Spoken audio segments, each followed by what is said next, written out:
السلام عليكم ورحمة الله وبركاته. الحمد لله رب العالمين، والصلاة والسلام على سيد المرسلين وعلى آله وصحبه أجمعين، أما بعد. أعوذ بالله من الشيطان الرجيم. بسم الله الرحمن الرحيم. وأما من خاف مقام ربه ونهى النفس عن الهوى فإن الجنة هي المأوى. صدق الله مولانا العظيم. எல்லா புகழும் புகழ்ச்சியும் ஏக வல்லவனான அல்லாஹ் ஒருவனுக்கே உரித்தாகட்டுமாக. சாந்தியும் சமாதானமும் ஈருலகத் தலைவர் எம்பெருமானார் முஹம்மது முஸ்தபா கண்மணி ரசூலுல்லாஹி ஸல்லல்லாஹு அலைஹி வஸல்லம் அவர்கள் மீதும், அவர்கள் குடும்பத்தினர்கள், தோழர்கள், தாபியன்கள், தபா தாபியன்கள், நாதாக்கள், நல்லவர்கள், உலகத்தில் இருக்கக்கூடிய முஃமினான முஸ்லிமான ஆண்கள், பெண்கள் அனைவர் மீதும், இங்கு ஒன்று கூடி இருக்கக்கூடிய நம் அனைவர் மீதும் என்றென்றும் நிறைவாக நின்று நிலவட்டுமாக. கண்ணியத்திற்குரிய பெரியோர்களே, சகோதரர்களே, இது நவீன காலம், இலகுவான காலம். எந்த ஒரு காரியத்தையும் செய்வதற்கு அதிகமான முயற்சிகள் செய்ய வேண்டியது கிடையாது. இலகுவான முறையிலே எல்லா காரியங்களும் நடந்தேறி விடுகின்றது. நல்லதாக இருந்தாலும் சரி, கெட்டதாக இருந்தாலும் சரி. அதற்காக அதிகமாகவெல்லாம் முயற்சி செய்ய வேண்டிய அவசியம் கிடையாது. விஞ்ஞானம் அந்த அளவிற்கு முன்னேறி போய் வியப்பின் உச்சிக்கே சென்று கொண்டிருக்கிறது. ஆனால் மனிதன் இந்த நவீன கண்டுபிடிப்புகளை நன்மையான காரியங்களுக்கு பயன்படுத்துவதற்கு பதிலாக அதிகமாக தீமைகளையும் பாவங்களையும் செய்வதற்கு பயன்படுத்துகின்றான்.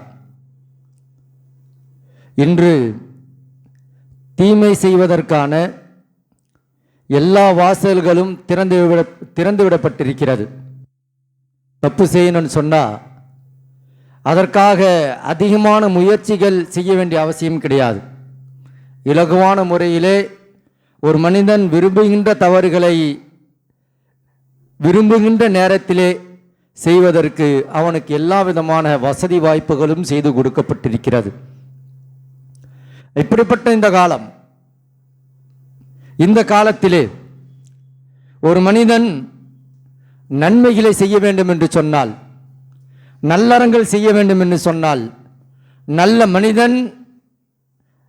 மனிதனாக வாழ வேண்டும் என்று சொன்னால் அவனுக்கு ஒரு உந்து சக்தி தேவைப்படுகின்றது.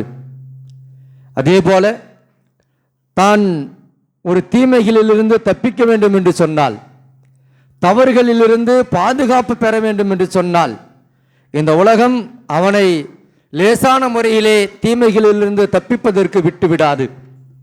எந்த அளவிற்கு ஒரு மனிதனை தீமைகளிலே சுழல வைக்க முடியுமோ, சிக்க வைக்க முடியுமோ, அந்த அளவிற்கு மனிதர்கள் பாவங்களை செய்து அதிலே சிக்க வைப்பதற்கான எல்லா விதமான வலைகளும் போடப்பட்டிருக்கிறது.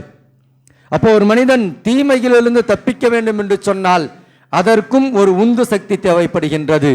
அதுதான் அல்லாஹுடைய பயம்.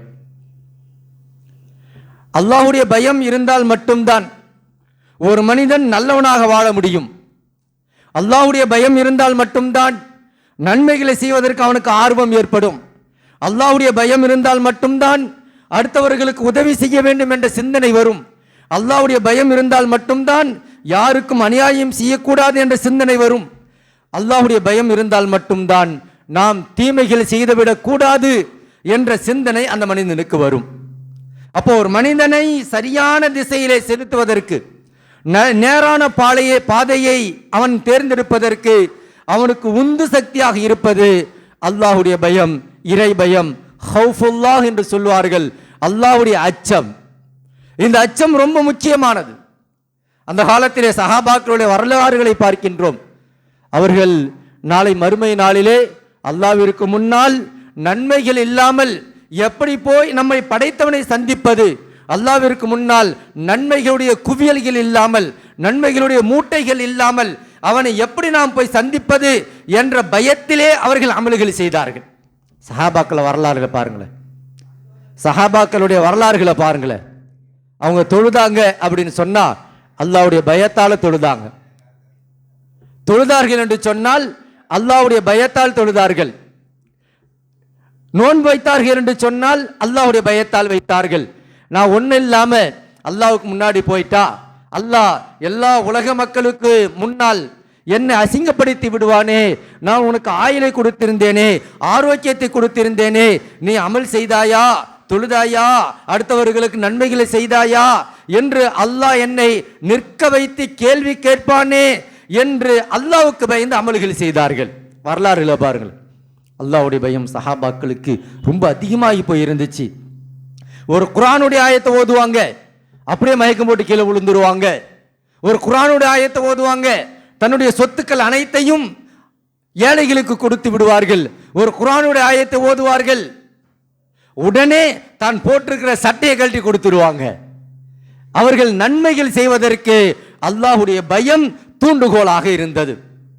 ஆனா நாம நமக்கு பேசணும்னு சொன்னா, எப்பா அல்லாஹ் பயந்துக்குங்க, அல்லாஹ் நம்மை கண்காணித்து கொண்டிருக்கின்றான், தப்பு செய்யாதீங்க, தப்பு செஞ்சிடக்கூடாது. ரெண்டுத்துக்குமே அல்லாஹ்வுடைய பயம் வேணும், ரெண்டுத்துக்குமே அல்லாஹ்வுடைய பயம் வேணும்.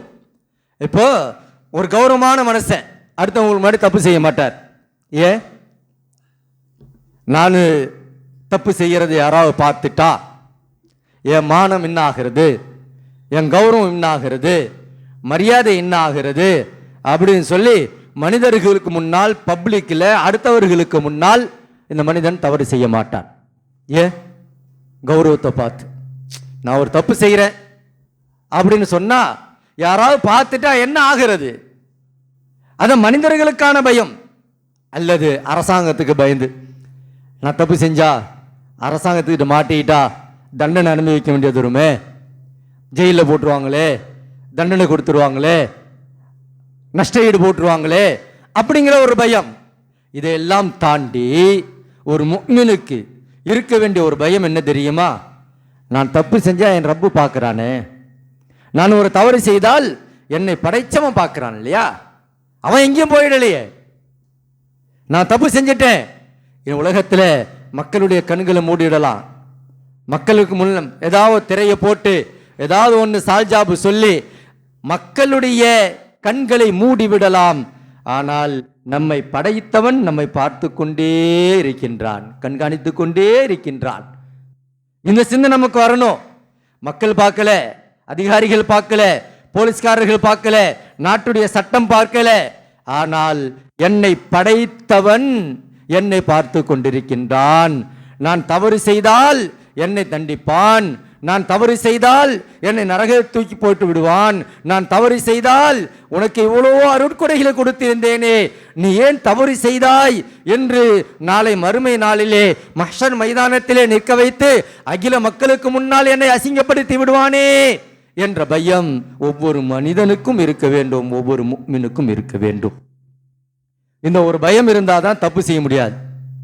இந்த ஒரு பயம் இருந்தால்தான் தவறிலிருந்து தவறு தப்பிக்க முடியும்.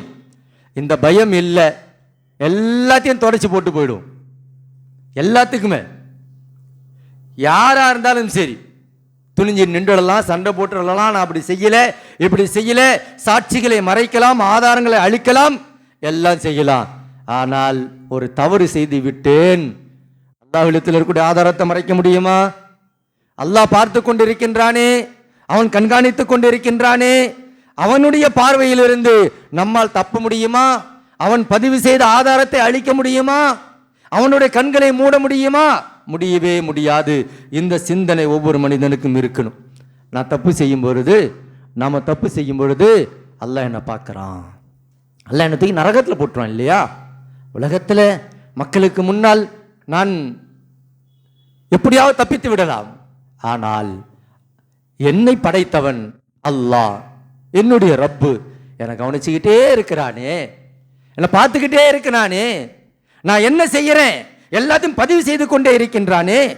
நாளை மஹ்ஷர் மைதானத்தில் கிதாபக் படிப்பா, நீ செஞ்சதெல்லாம் படிச்சு பாரு, எல்லாம் எழுதப்பட்டு இருக்கிறது, ஒன்னு கூட விடல. நீ செஞ்ச நல்லது எழுதப்பட்டிருக்கிறது, நீ செஞ்ச கெட்டது எழுதப்பட்டிருக்கிறது, படித்து பார் அப்படின்னு சொல்லி நம்ம பிறந்ததுலேருந்து மௌத்தாகிற வரைக்கும் நம்முடைய வாழ்க்கை பதிவு செய்யப்பட்ட அந்த புத்தகத்தை அல்லாஹ் கொடுப்பான். அந்த புத்தகத்தை அல்லாஹ் கொடுப்பான், படிச்சு பாரு. அப்பொழுது நாம் செய்த ஒவ்வொரு அணுவளவுள்ள செயலும் அந்த புத்தகத்தில் இருக்கும், அந்த கிதாபில் இருக்கும், அந்த அமால் நாம செயலேட்டில் இருக்கும் என்ற பயம் நமக்கு இருக்கணும். அல்லாஹுடைய பயம் இருந்தால் மட்டும்தான் நாம் நம்முடைய கடமைகளை சரியாக செய்ய முடியும். தொழகணுமா, அல்லாஹுடைய பயம் வேணும். நோன்பு வைக்கணுமா, அல்லாஹுடைய பயம் வேணும். அடுத்தவர்களுக்கு தான தர்மங்களை கொடுக்க வேண்டுமா, அல்லாஹுடைய பயம் வேண்டும். அல்லாஹுடைய பயம் இருந்தால் மட்டும்தான் நாம் நல்ல மனிதனாக வாழ முடியும். அப்படி இல்லைன்னு சொன்னா இந்த உலகம் நம்மளை நல்ல மனிதனாக வாழ விடாது.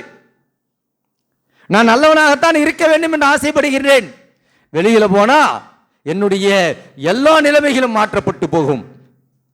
ஆக நாம அல்லாஹுடைய பயம் உள்ளத்துல இருக்கணும். நான் எங்க இருந்தாலும் சரி, நான் எங்க இருந்தாலும் சரி, என்ன அல்லாஹ் பார்க்கிறான், கண்காணிச்சுக்கிட்டு இருக்கிறான். தப்பு செஞ்சா அல்லாஹ் ஒரே பிடியா பிடிச்சிருவான். அல்லாஹ் எப்படி ரஹ்மானோ, அல்லாஹ் எப்படி ரஹீமோ, அளவற்ற அருளாளனோ, அன்புடையவனோ, அதே மாதிரி அல்லாஹ் குர்ஆன்ல பல இடங்கள்ல சொல்றான், என்ன பத்ஷ ரப்பிக்க லஷதீத், உன்னுடைய ரப்புடைய பிடி இருக்குது ரொம்ப பயங்கரமாக இருக்கும்.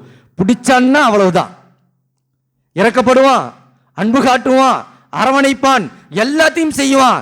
ஆனால் பிடிக்க வேண்டும் என்று முடிவு செய்து விட்டால் அவனுடைய பிடி படுபயங்கரமாக இருக்கும், மிக கடினமானதாக இருக்கும் என்று குர்ஆனிலே பல இடங்களில் அல்லாஹ் சொல்கின்றான்.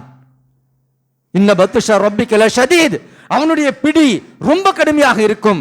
அந்த பிடியிலிருந்து உங்களால் தப்பிக்க முடியாது, அவனுடைய பிடியிலிருந்து உங்களால் தப்பிக்க முடியாது. அவனுக்கு முன்னால் எந்த காரணத்தையும் உங்களால் சொல்ல முடியாது. ஆக நாம் அல்லாஹுடைய பயத்தோடு உலகத்தில் வாழணும், ஹவுஃபோடு பயத்தில் வாழணும், தக்வாவோடு அல்லாஹ் உலகத்தில் வாழணும். அல்லாஹ் என்ன பார்த்துக்கிட்டு இருக்கிறானே அப்படிங்கிற சிந்தனையோடு நாம் உலகத்திலே வாழ வேண்டும். இந்த அல்லாஹுடைய பயம் எடுபட்டு போயிடுச்சு, அல்லாஹுடைய பயம் உள்ளத்திலிருந்து எடுபட்டு போயிடுச்சுன்னு சொன்னா அந்த மனிதன் படு மோசமாகி போய் விடுவான். உள்ளத்தில் மட்டும் அந்த சிந்தனை இல்லை, அல்லாஹ்வுடைய பயம், உலகத்தில் அல்லாஹ் என்ன பார்க்குறான், ஆகிரத்தில் என்ன நிற்க வச்சு கேள்வி கேட்பான், நரகத்தில் தூக்கி போட்டுருவான் அப்படிங்கிற அந்த ஒரு பயம் இல்லை என்று சொன்னால் அந்த உள்ளம் பாழ்பட்டு போய்விடும். அல்லாமா ஒரு பெரிய இமாம் அவர்கள் சொல்றாங்க, சுலைமான் தாரானி ரஹ்மத்துல்லாஹி அலைஹி, எந்த உள்ளத்திலே அல்லாஹ்வுடைய பயம் எடுபட்டு போகுமோ அந்த உள்ளம் பாழ்பட்டு போய்விடும். அது எப்படி வேணாலும் போகும், எதையும் துணிச்சலாக செய்வதற்கு அந்த உள்ளம் துணிந்து விடும். அந்த உள்ளத்திலே அல்லாஹ்வுடைய பயம் இருக்கணும், அந்த உள்ளத்திலே அல்லாஹ்வுடைய பயம் இருக்கணும்.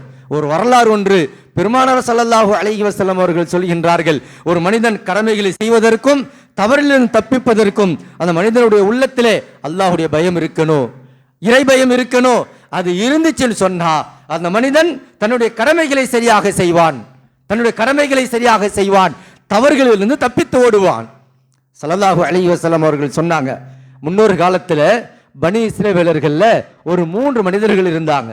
3 மனிதர்கள், அந்த 3 பேரும் ஒன்றாக காட்டு வழியா போய்கிட்டு இருக்கிறாங்க.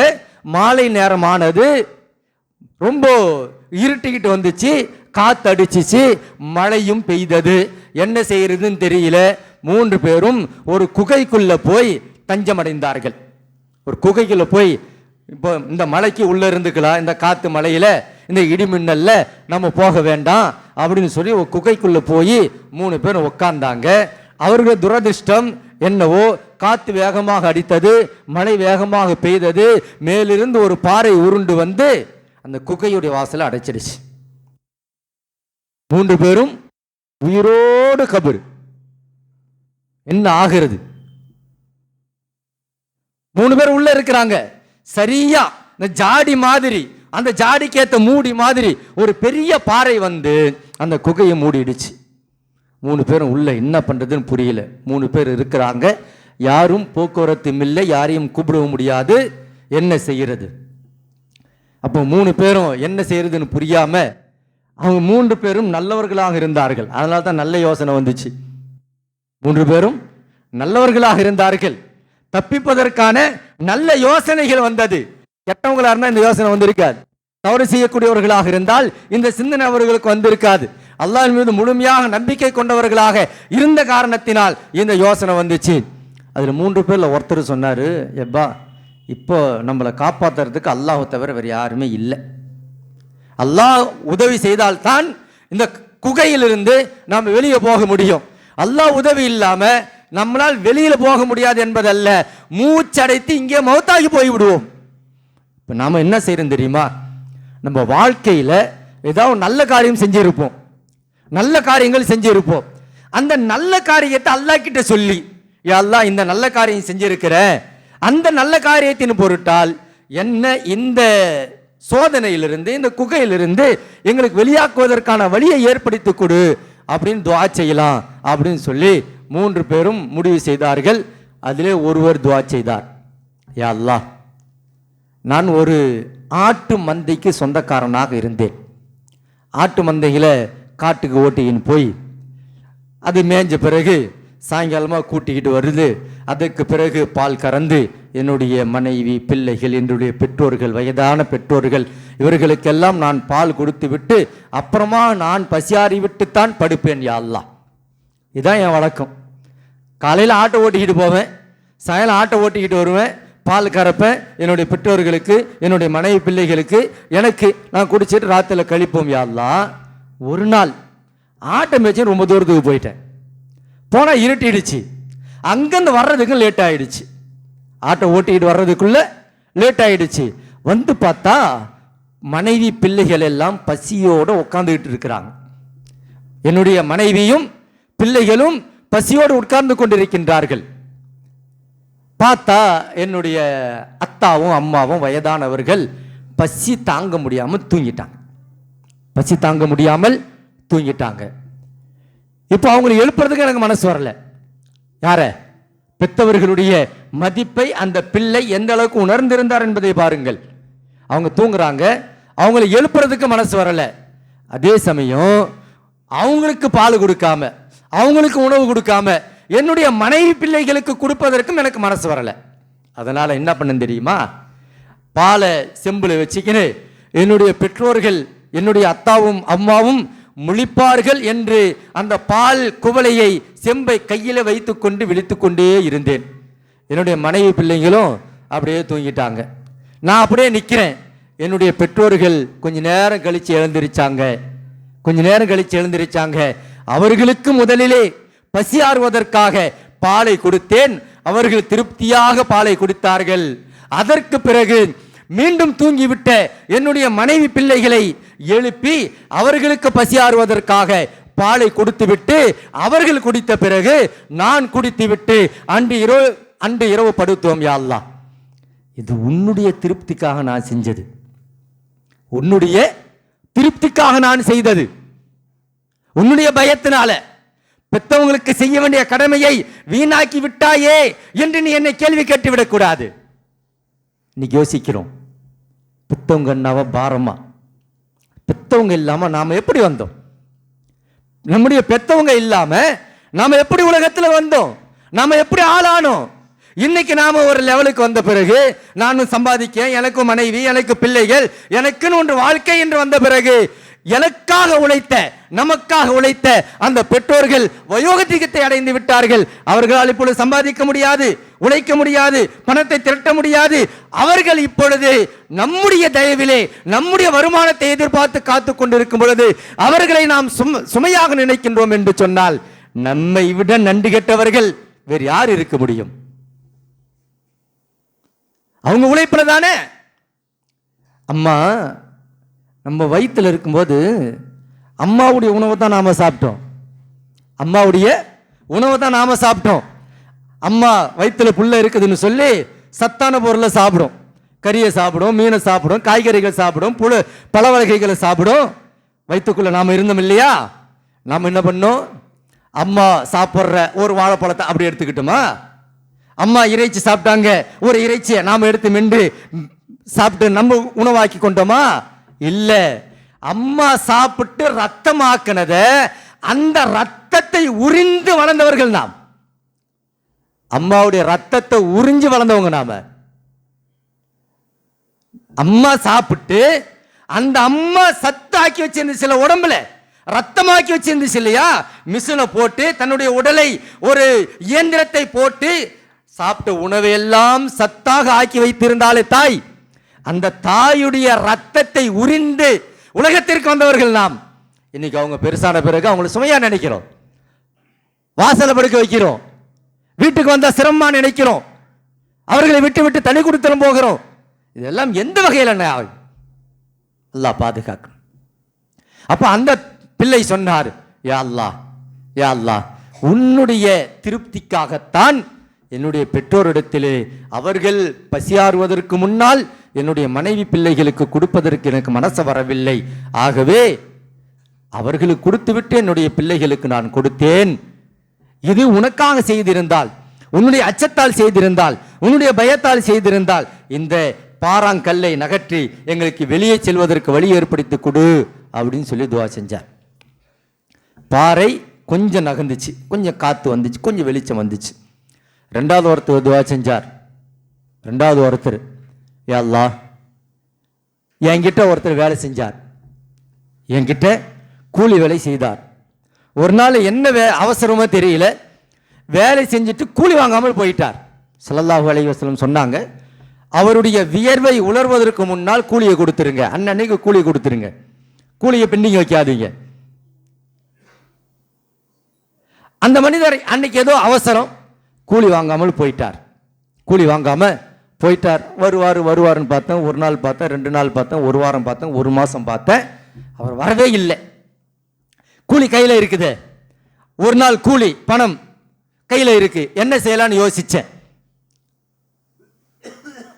அந்த ஒரு நாள் கூலியை வச்சு அவருக்காக ஒரு சின்னதா ஒரு ஆட்டுக்குட்டியை வாங்கினேன். ஒரு ஆட்டுக்குட்டியை வாங்கினேன். அவர் வந்தால் ஓட்டிட்டு போடணும்னு சொல்லி ஒரு ஆட்டுக்குட்டி வாங்கினேன். அந்த ஆட்டுக்குட்டி கொஞ்ச நாள் பெருசாச்சு, அது குட்டி போட்டுச்சு, அது இப்போ 4 குட்டியா, அதுக்கு பிறகு அது குட்டி போட்டு ஆட்டு மந்தை பெருசாகி போச்சு. ஒரு நாள் கூலி ஆட்டு மந்தை பெருசாயிடுச்சு. சரி, அதுக்கு பிறகு மாட்டு மந்தை, மாட்டை வாங்கி விட்டா